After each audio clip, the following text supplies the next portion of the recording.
What's going on? Mike here, got another video.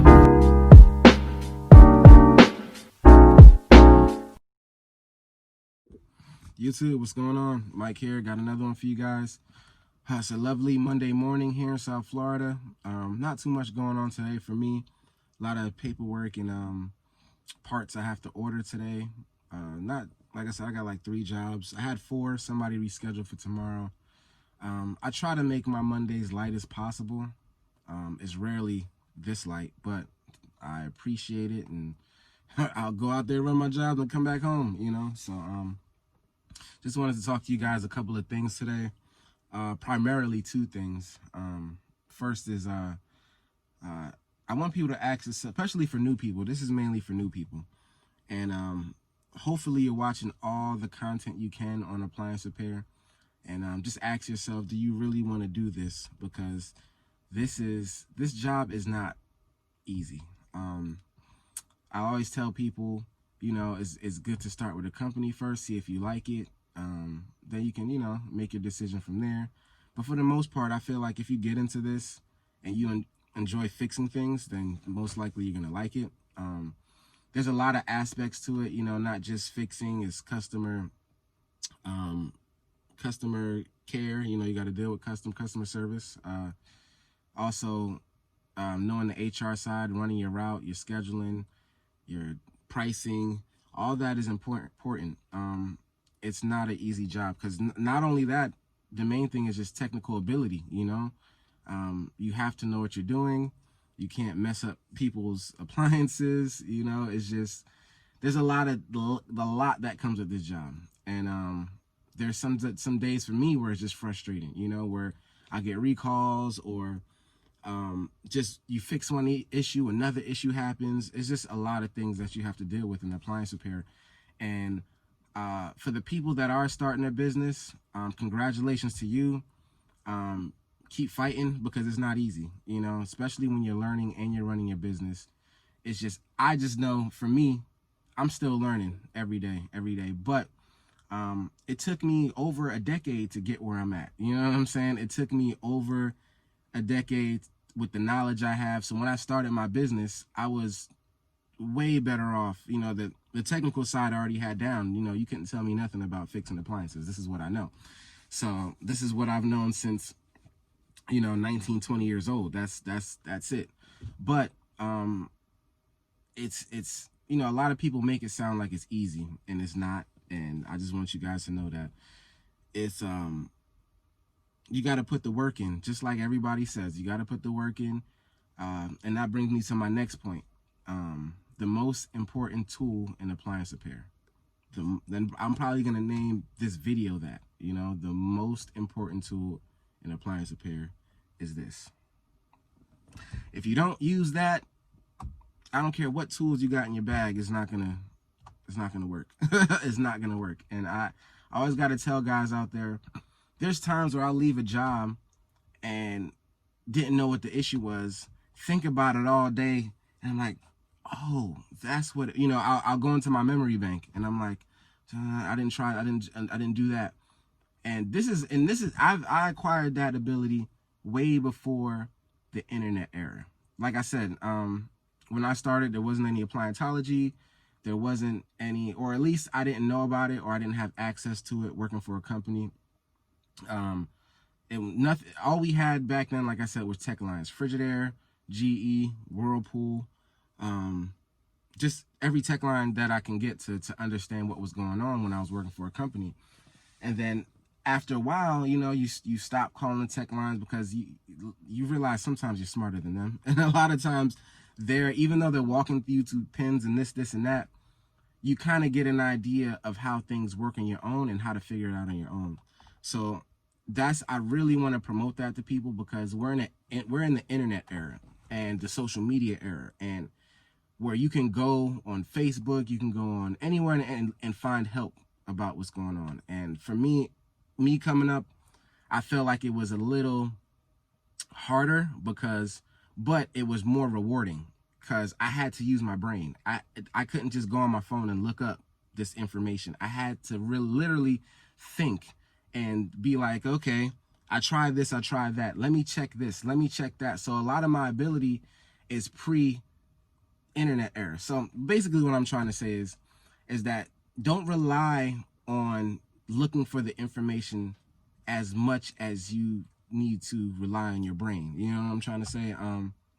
Especially if you have the order of operations down, you know, I mean, I guess that ability comes with experience as well, but I just want to put it out there to let people know that there's a lot of things that you can figure out without actually looking into the, you know, tech sheet or anything like that.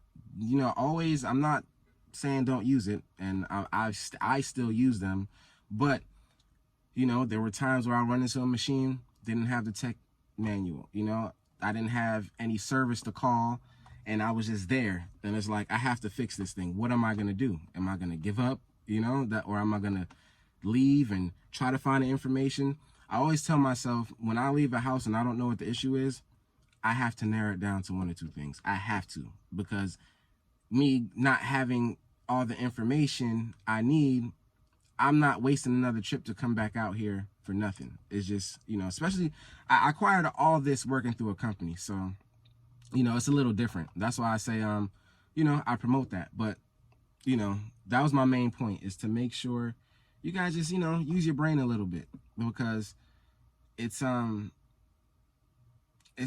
something that you have, that when you get experience and you're using your brain, a lot of stuff will come naturally when you get to a job. The questions that you ask customers, because I always like to tell people, when I question a customer, they usually lead me to the actual issue before I even touch, when I'm there at the house. Because when I'm talking to them over the phone, 9 times out of 10, the issue that they tell me over the phone is not what the issue is when I get there. It'll be complete opposite, and I have to explain to them, because you get one of those customers like, well, I think it's this, it should be that, right? I'm letting them like, no, it's not that, because of this, that, and that. You know, you have to, and they'll be like, oh, okay. And that's why I'm a visual person. I like to show people. I'm like, you see this, you see that, you see? So, you know, that's the best thing I can say, is that to use your brain. You know, there's a lot of guys that I talk to, and they're struggling. You know, they need help, and it's not just easy, you know. So that's the main thing I want to talk about. But I will say, for the people who did pick it up and are out there and they're doing a thing and it is coming easy to you, you just have a natural ability and aptitude to do this. You know, not everybody has that. And the people who don't have that, you have to work extra hard. Watch every video. Try to touch every appliance you can just to get the experience. You know, that's all I can say. And that's why when I worked for a company, I didn't have a choice. I couldn't say I wasn't going to work on this, I wasn't going to work on that. They're like, there you go, Mike. You know what I'm saying? Send you out to the wolves. That's just what it is. And I had to get it done. And if I didn't want to be home 6, 7 o'clock every day, I had to make sure my time was efficient. You know, running 7 to 10 calls within a 8-hour period. Like, I was running 10 calls within 7 hours. Just some calls I was getting there just to diagnose, get a part. You know, a lot of times it's like that. Like I said, with warranty work and this whole, you know, I've been seeing some comments lately on this warranty work thing. Look, to each its own, you know. You either don't do warranty work or you do warranty work. I'll just share what I do. You know, you don't have to do anything. I know guys that do great, excellent without doing any warranty work. So, you know, I know guys that only do warranty work and do excellent as well. So it's two sides to the coin, you know. I'm right in the middle. I do both, but I see guys doing great, making a lot of money with only doing warranty and a lot of money with only doing COD. So if you have a bad experience with COD, then I mean with warranty, then maybe it's just not for you. You know, I feel like it's different strokes for different folks, you know. I see all this information on there about warranty sometimes, and I'm like, where are people getting these information? But, you know, everybody's experience is different. Me, I make a lot of money with warranty companies, so I'm going to keep working for them. I make a lot of money with COD too, so I'm going to keep doing COD. You know, I'm going to do what works for me. You got to do what works for you. I was groomed in warranty work since I started, so little tips and tricks I do kind of know, and a lot of it, man, you kind of just got to learn on your own and develop. You know, I give as much information as possible out here for everybody, but there's just some things that you're gonna have to learn on your own. You know, I mean, you guys are either employees or you're business owners, and if you're business owners, you're pretty much held more accountable for those type of things because you have to run your business properly. So yeah, so if you take anything away from this video is that appliance repair, you gotta put the work in. I mean, even after you do your courses and your classes and you're doing all that stuff, the real experiences is going out there, taking those machines apart, and knowing how to do things. You know, I don't knock any program. All of them, you probably are great. I don't know. You know, I haven't took any, so I can't say. But what I will say is the way I trained myself into learning new appliances, I always take things apart. I take them apart. I see where components are. I test components for myself. You know, when it comes to readings and stuff, I might check the old reading on the old part. Once I know that the part is bad, I'll see the reading on it and compare it with the new one. So now I have a memory of what it is. But you just got to do little things to take yourself to school every day. And that was what I did when I was working for a company. I wanted to be the best technician I could be. So I wanted to make sure my numbers were up. And it's funny because after I left, my boss told me, he's like, man, my parts bill went up 26%. I'm like, really? You know, when he had somebody else, because, you know, they were ordering more parts because they weren't sure what the problem is. And you can see that. I know me, I don't like ordering parts that I have to take back. I just don't. So I try to narrow it down. Now, has it happened? Yeah, of course. You know, I'm not perfect. Recalls happen. There's times when I'm running through a day and I have 8 calls and I'm just getting through and I'm like, oh, okay, get there. Ice maker not working. Ice maker. I'll get the ice maker, come back. Ice maker still not working. Okay, now I have to really go to work. And I'm pretty sure you guys know that last one that just happened was on a Whirlpool. Wires at the bottom were cut at the door, so I had to repair those. But I changed the ice maker just because sometimes confidence gets you like that. Now, did I lose money? Not really. You know, the job wasn't too far away, and actually that customer, he's a great customer. He wanted a new ice maker anyway, so he ended up keeping the ice maker in.